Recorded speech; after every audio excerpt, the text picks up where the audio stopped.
2022년도도 다 저물었습니다. 여러분 올 한 해도 너무 수고 많으셨고 여러분의 이 모습으로 함께 새해를 맞이하는 모습이 참 기쁘고 복되다 저는 믿습니다. 여러분의 수고로움 또 여러분의 새로운 한 해를 바라보는 기대감 다 위로하고 하나님께 올려드리며 말씀을 시작합니다. 이제 40분 뒤면 우리가 또 새해를 선물로 받습니다.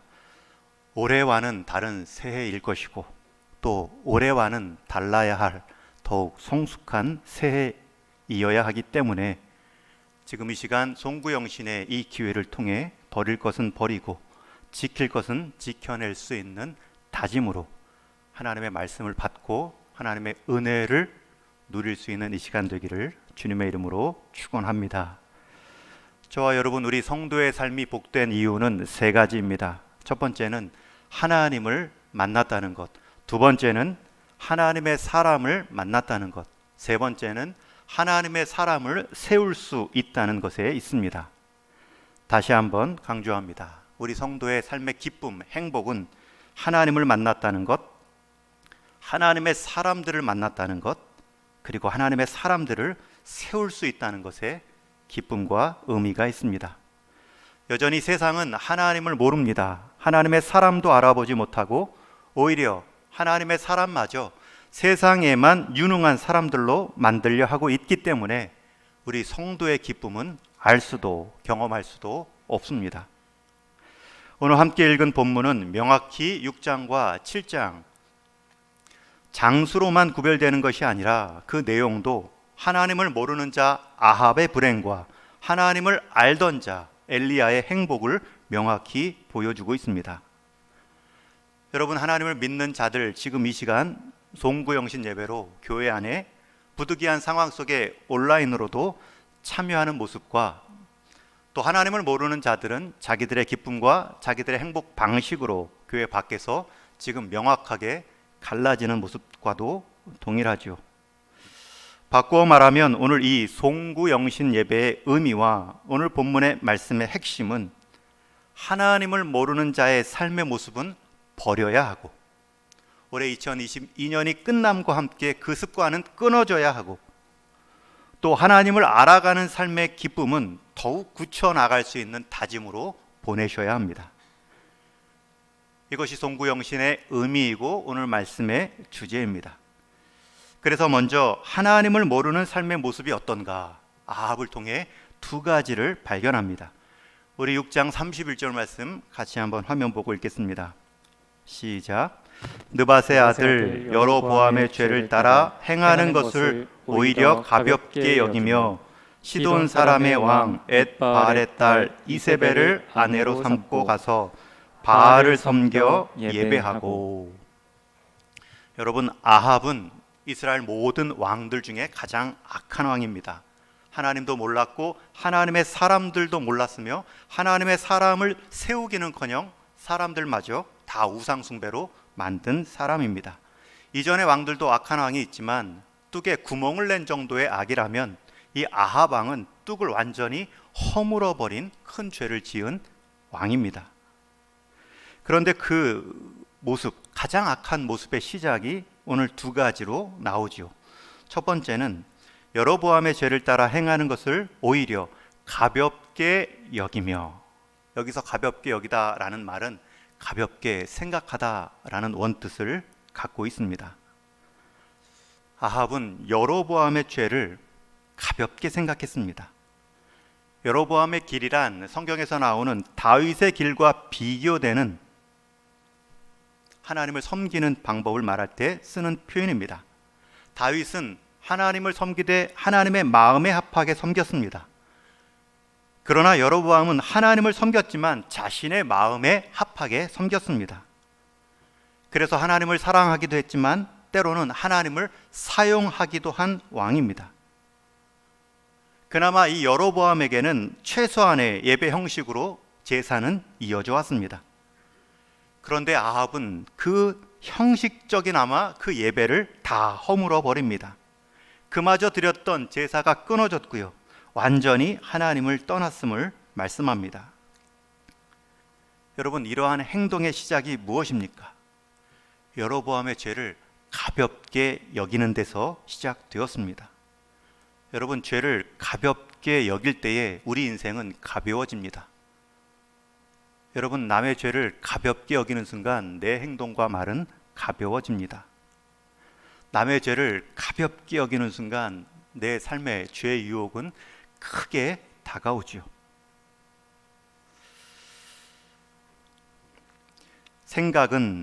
가볍게 여기는 생각은 반드시 생각으로만 끝나지 않습니다.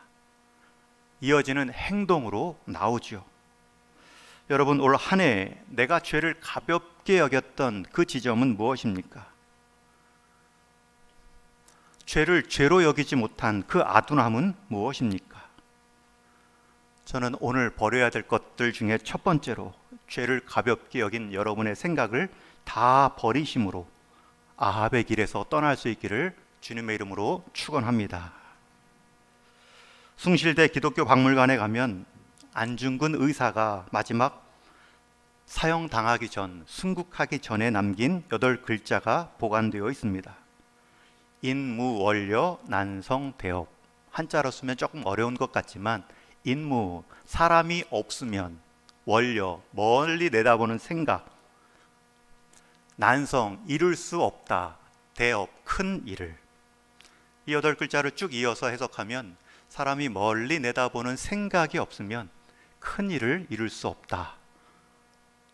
여러분, 이것을 마지막 순국 당하기 전날 작성합니다. 전쟁 중에 적의 적장을 죽이는 그 대업, 그 시작도 역시 멀리 내다보는 생각에서 시작되고요, 끝났습니다. 그것을 죽어가는 순간까지도 그 멀리 내다보는 생각 때문에 죽음 앞에서도 자신의 지조를 지켜낼 수 있었죠. 여러분, 멀리 내다보는 생각, 세상 안에서, 세상이 주는 세상 평가 안에서만 우리의 생각을 가두어 두면 세상 원리 따라 살아갈 수밖에 없습니다. 죄를 가볍게 여기는 세상에 호응할 수밖에 없습니다. 그러나 조금 더 하나님 말씀 따라 세상을 넘어서 멀리 내다보면 우리 인생의 가장 큰 대업, 주님 닮아가며 주님께 쓰임받는 일을 이룰 수 있습니다. 죄를 가볍게 여긴 습관이 있다면 끊어내시고 올해 끝남과 함께 끝날 수 있기를 주님의 이름으로 축원합니다. 두 번째 버릴 아합의 모습은 잘못된 만남입니다. 이어지는 말씀에 보면 바알의 딸 이세벨을 아내로 삼고 가서 바알을 섬겨 예배하고. 다시 한번 말씀 띄워주십시오.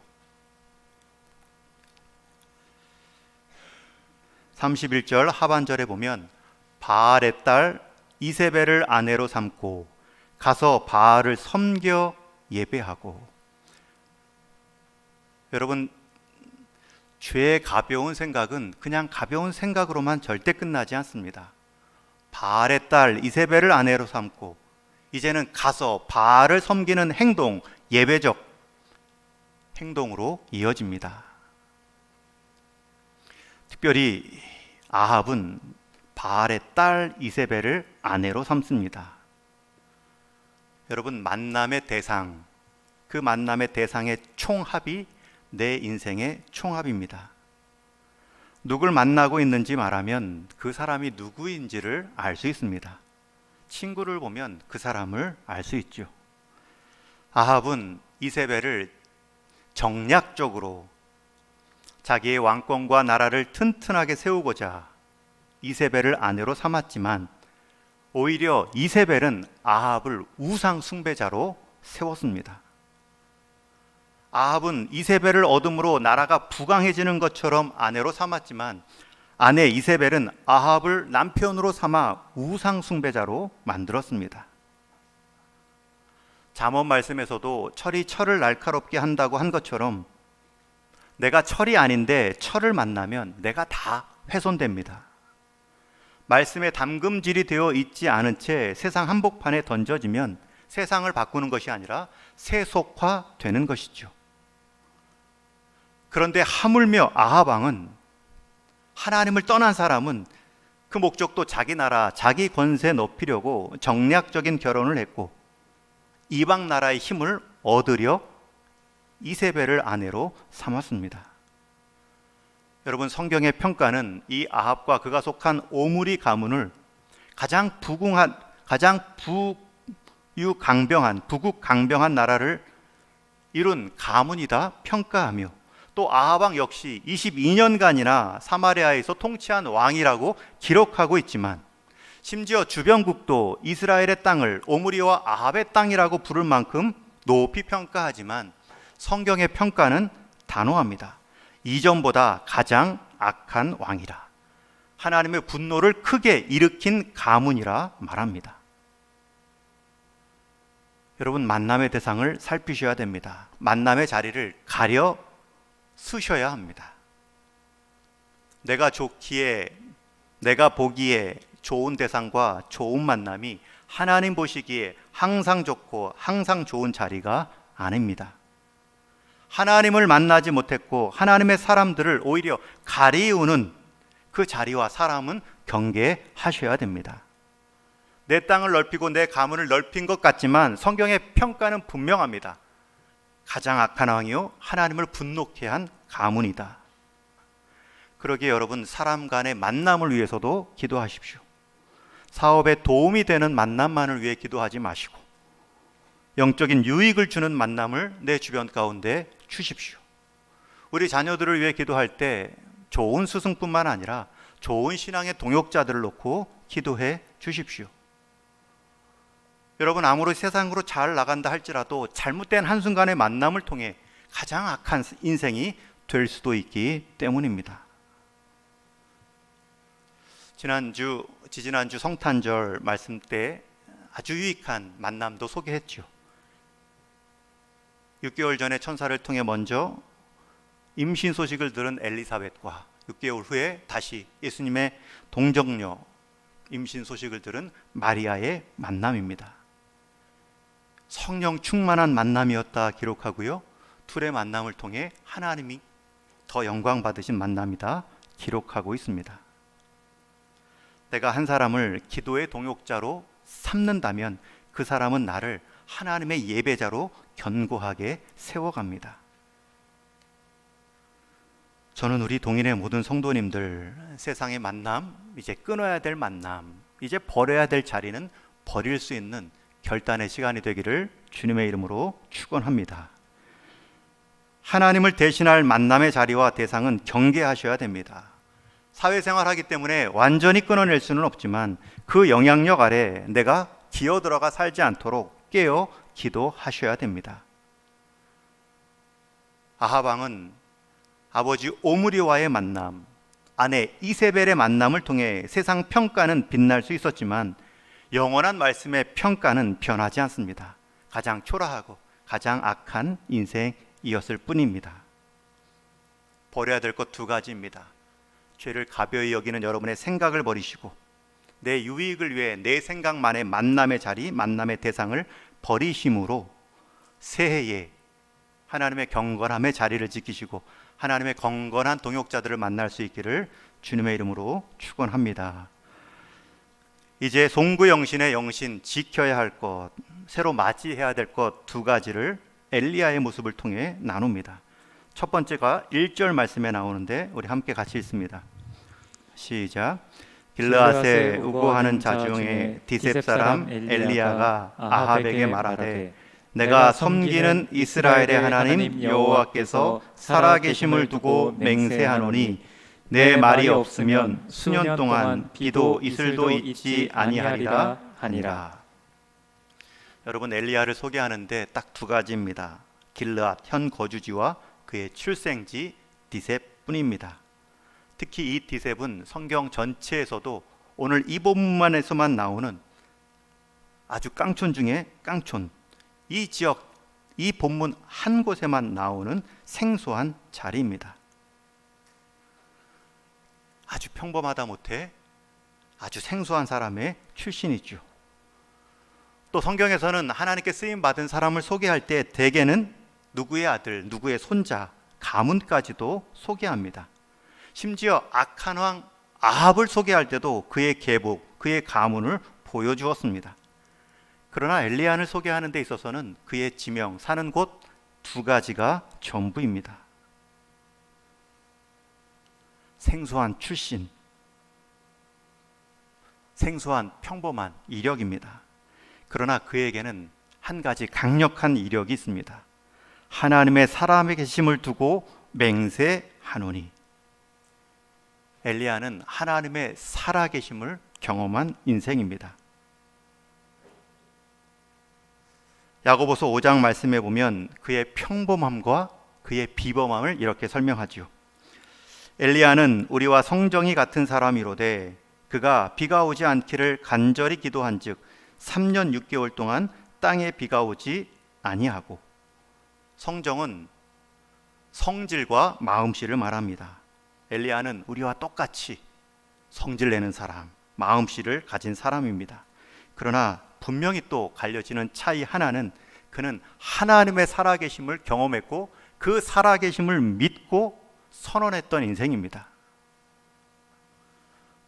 여러분, 이 평범함이 우리에게 위로가 되지는 않는지요? 디셉 사람 길르앗 엘리야. 여러분, 하나님 앞에 특별한 조건 하나가 하나님의 살아계심을 믿는다는 것, 그것 하나를 가지고 하나님은 그의 아름다운 이력으로 삼아 그를 사용하신다는 사실, 여러분, 그것이 우리에게 위로가 되지 않는지요? 세상 조건은 가장 평범하지만 하나님께서 쓰시는 조건은 가장 분명하죠. 하나님의 살아계심을 믿는 엘리야. 여러분, 하나님은 그런 사람을 씁니다. 아무리 세상 이력이 좋아도 하나님을 믿지 못하는 사람을 쓸 수가 없습니다. 기도의 사람이라 불리우는 E.M. 바운즈라는 성경학자는 아합으로 가득한 이 시대에서도 하나님의 해법을 이렇게 말하지요.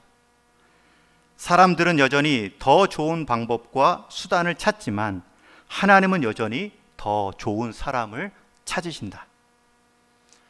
여러분, 사람들이 일하는 방법은 더 좋은 방법, 수단, 이력을 살피지만 하나님이 일하는 방법은 더 좋은 사람, 하나님을 더 크게 살아계심을 믿는 사람뿐입니다. 하나님께서 영적인 암흑의 시대를 열어간 해법은 디셉 사람, 평범한 사람이었지만 하나님의 살아계심을 믿었던 사람입니다. 여러분, 내년 2023년도에도 계속 이어가야 할 조건이 무엇입니까? 하나님께 더 유용하게 쓰임받는 조건이 단 한 가지죠. 하나님의 살아계심을 믿는 자.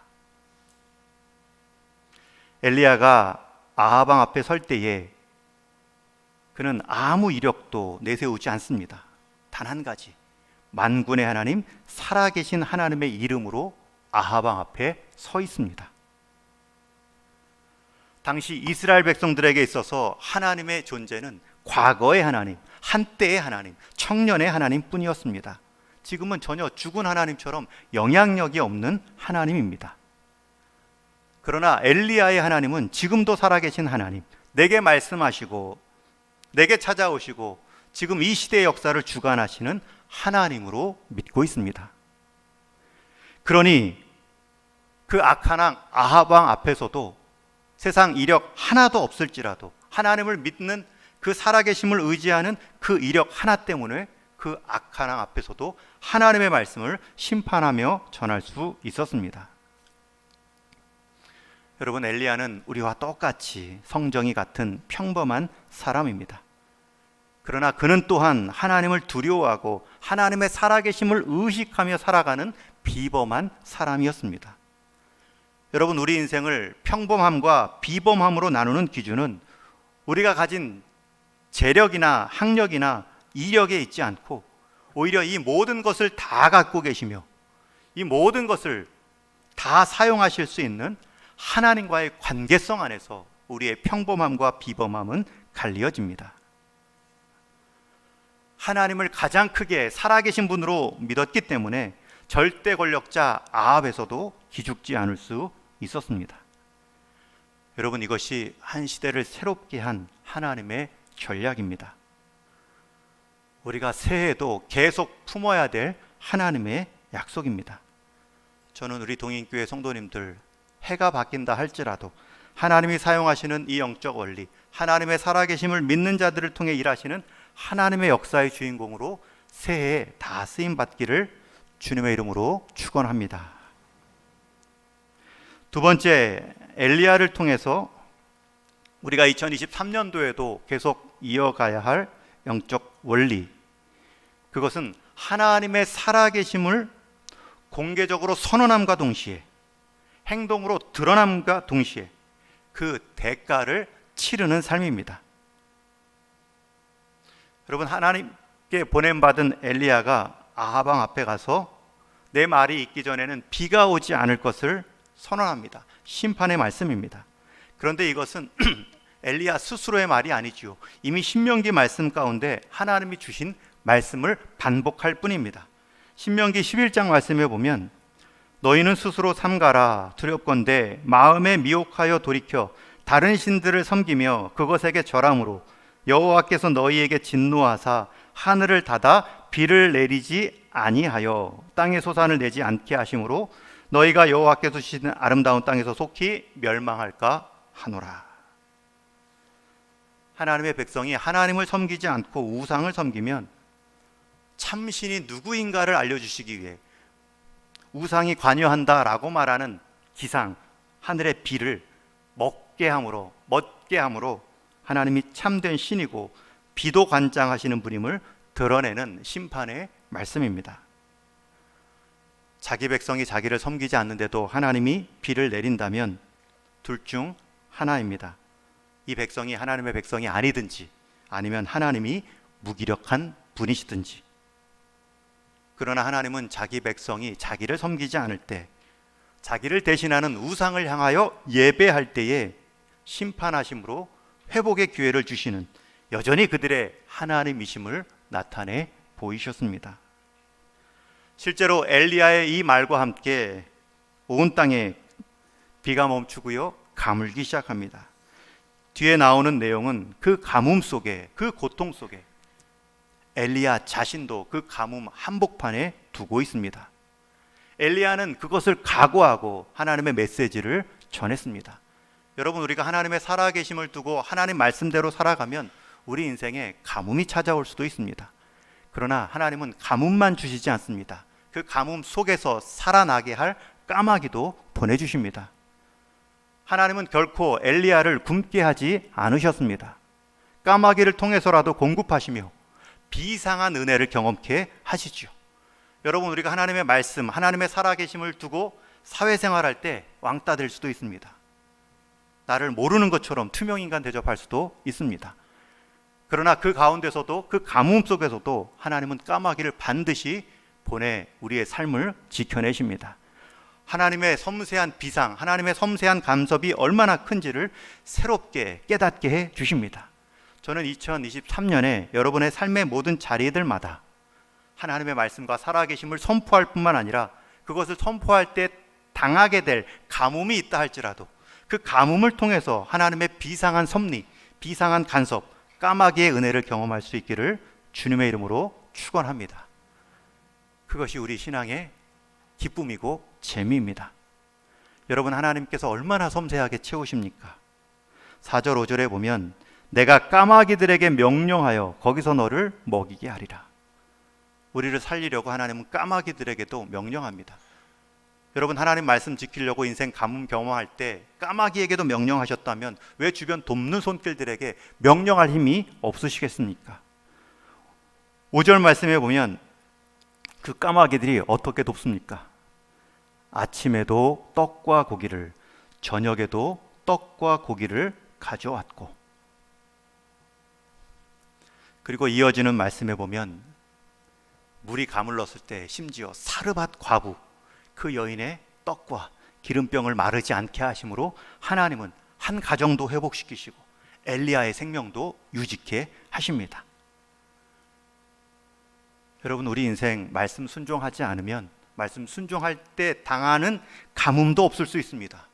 그러나 그 가뭄 때문에 경험할 수 있는 하나님의 비상한 섭리는 절대 경험하지 못합니다. 저는 2023년도에 여러분들의 믿음이 조금 더 하나님 앞에 살아계심을 믿고 가뭄뿐만 아니라 도우시고 채우시는 까마귀와 사르밧 과부의 도움의 손길도 경험할 수 있기를 주님의 이름으로 축원합니다. 여러분, 이 시대가 얼마나 아합의 시대와 유사합니까? 얼마나 잘 나가는지, 얼마나 내가 높은지, 내가 얼마나 쌓아놓는지, 그것을 내 안전의 이유로 말하고 있는 시대가 되었습니다. 하나님보다 더 높아진 대상이 얼마나 많습니까? 그러나 하나님의 평가는 단순합니다. 악하다입니다. 그러니 아무리 어두운 시기라 할지라도 하나님 없는 삶의 부유함을 부러워하지 마시고 항상 살아계신 하나님의 말씀, 그 말씀 순종이 우리 인생을 세우고 시대를, 내가 속한 공동체를 바꾼다 믿고 그 자리 감내할 수 있기를 주님의 이름으로 축원합니다. 하나님의 방법은 여전히 하나님의 살아계심을 믿는 그 한 사람뿐입니다. 하나님은 그런 사람들을 매 시대마다 세우셨습니다. 그 한 사람을 통해 한 세대를 감당케 하셨습니다. 살아계신 하나님과 동행하는 그 한 사람을 가족에 보내시고 교회에 보내시고 한 시대에, 한 공동체에 보내셔서 항상 새로움을 가져오게 하셨습니다.